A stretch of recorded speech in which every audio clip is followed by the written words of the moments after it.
good morning. It's great to be here today. I've been looking forward to this for the last 10 days or so. I mean, it has been a long time since it was arranged that I would be here, but since that time I've been looking forward to it. And thank you for the introduction. Thank you for the privilege of being here with you and worshiping with you this morning. Just always such a privilege to worship with God's people. And I want to bring you greetings from our executive minister, Dr. Peter Reed, and the others that work alongside me at the convention office in St. John. It's a neat thing to be a part of our family of Baptist churches here in Atlantic Canada. We have around 450 Baptist churches that have just decided we can do more together than we can on our own. And you know that. I mean, to hear you talking about Camp Bayside, you know that there's not any one church that could run Bayside together. As you work together, you can do that. And then as you think in a much bigger picture, we're able to do things like Spring Forth, where we see nearly 2,000 youth and youth leaders gathering for worship and celebration. We have no churches in Atlantic Canada that could do that, but as we work together, we can. And the same with Tidal Impact. And I'd like to take a minute before I get to the message to talk about Tidal Impact, because I'm excited that as a church you're going to be a part of that.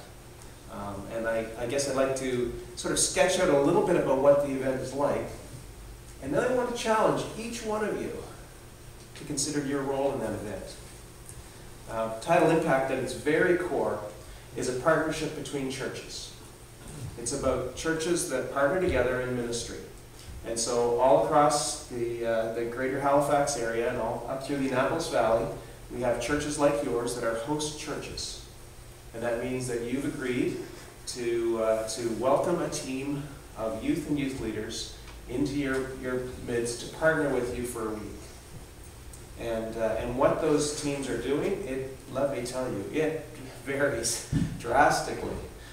Some of them are doing work projects, some of them are doing children's ministries, seniors ministries. I'm not sure this year if we have any First Nations ministries. We have in the past. It's whatever the church wants to do. And so it was interesting this morning for me to hear a little bit about what this church wants to do during the week of Tidal Impact. So a team will be partnered with you, and you'll work together for that week. And I say you will work together because it's not just about a team of youth coming in and doing something for this church. It's a partnership. So I encourage you to be involved in whatever way you possibly can. I think it would be a shame if you had a team of youth that came and you didn't get to know some of them. That you didn't get to know their names and hear a little bit of their story and why it is that they want to be involved in something like Tidal Impact. As the week goes on, it's not just about ministry here in your church, but we also we encourage you to get out into the community and do things. And the food drive was mentioned. When we did this food drive, the example I'll use is about 4 years ago, we did a food drive in the greater Moncton area, and we gathered enough food to feed everyone in really about a third of New Brunswick, so that in all of that area, all of the food banks in that area, to keep them running for about 7 months. This is a significant food drive. We talked to Feed Nova Scotia, and they say this will be the biggest food drive that we have this year, and there's nothing else like it. I mean, you think about hundreds of youth working together to gather food. It makes a deep impact on the community. And so that's something you're a part of as you're a part of Tidal Impact. We also have teams of youth that will be just doing deliberate acts of kindness. We used to call it random acts of kindness, but it's not really random because we plan it out a little bit.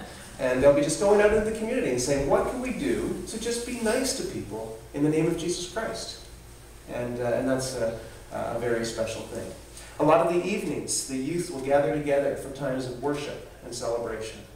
And we're just absolutely thrilled to have those evenings planned. The speaker for this area is going to be Reverend Tim McCoy. Tim is now the executive minister for the Baptist Convention of Ontario and Quebec. He used to be my colleague as the youth director for that same region. And he will challenge those youth It's not, for Tidal Impact, we search for speakers that really have spiritual depth and that will challenge those speakers. Yes, they can communicate well, and yes, they'll have a few funny stories that will make everyone laugh, but they will challenge those youth to really step up and live out their faith. And so that's a little bit about the big picture of Tidal Impact. It's not just planned by myself. There's a vast team of volunteers that work with me. And it is a wonderful, life-changing experience. I want you to know that when I teach, because I've been, over the last number of years, teaching usually one course a year at Crandall University.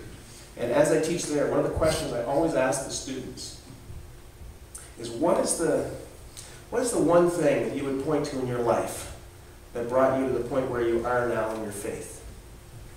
And time and time and time again, they say it was a mission experience. It was one of those times where I got out of my comfort zone and I was involved in mission. For a lot of them, it was Tidal Impact. For others, it was a different mission trip.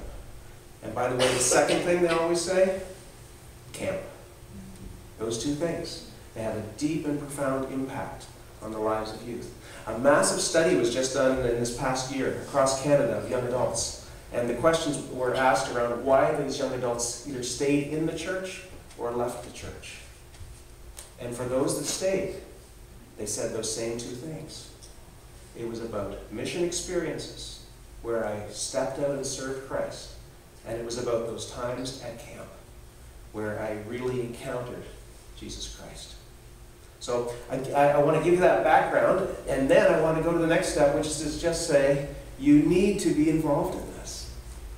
The youth that are coming to your church, they're stepping out. They're scared.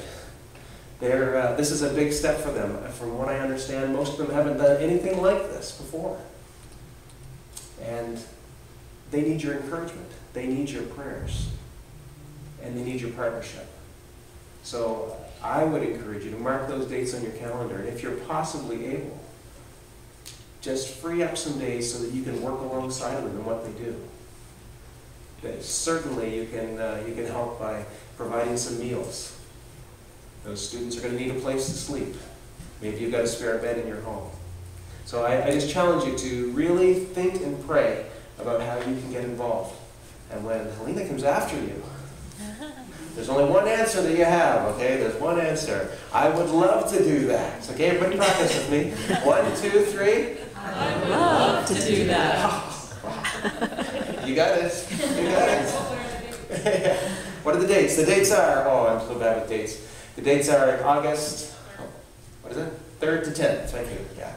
My wife always tells me that, Dale, you should never say a number unless you have it down in front of you. I just get the numbers mixed up all the time. So anyway, I wanted to share that message with you, and I look forward to hearing about the great things that come out of this event, and I look forward to hearing about just the way this church continues to grow and to reach into the community around, because it's you've got a great mission field around you, and yesterday after this children's ministry conference that was alluded to. I was driving with the speaker, and that was at the conference, and he was just looking around, and someone that was there that knows the Halifax area. We were on that side of the wire. Someone that knows that area better than I was just talking about the areas where there's no churches and the areas where there's growth. And he just kept saying, there's a lot of people that need Jesus. Right? There's a lot of people that need Jesus, and I expect that's the same around here as well. So be praying for you, and I look forward to hearing how God works in this church. A few years back,